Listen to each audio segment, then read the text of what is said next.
This is a place that has always been described by looking up.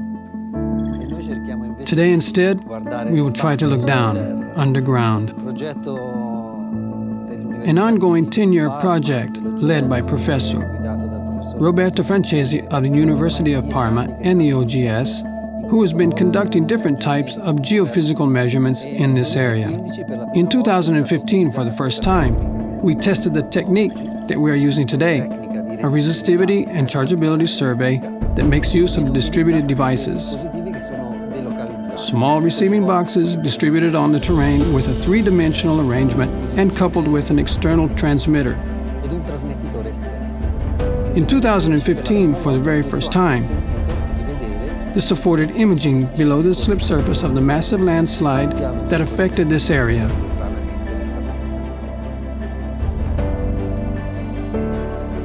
We make use of devices developed by the French company Iris Instruments. And this system is called FULLWAVER because it is made up of autonomous reception boxes that are able to record the electrical potential in the soil with a frequency of 100 Hertz. Therefore, a measurement is recorded every 10 milliseconds. These systems are coupled with the VIP transmission unit, also developed by Iris Instruments, which allows injecting an electric current of up to 10 amps into the ground.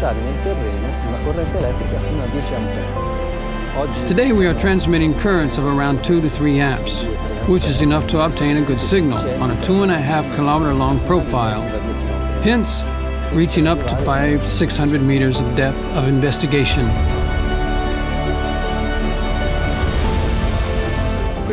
This is the first of the receivers, the one closest to the dam, the one to the west, as you can see.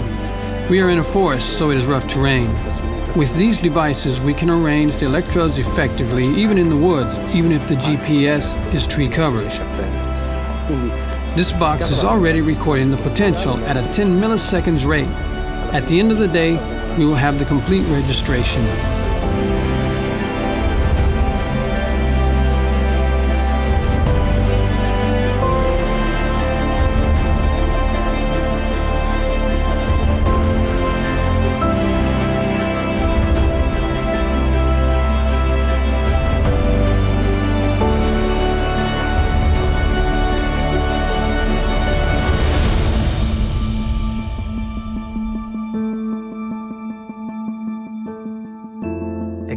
And this is a three-dimensional resistivity model that derives from the processing of the FULLWAVER measurements by the ERT Lab studio software.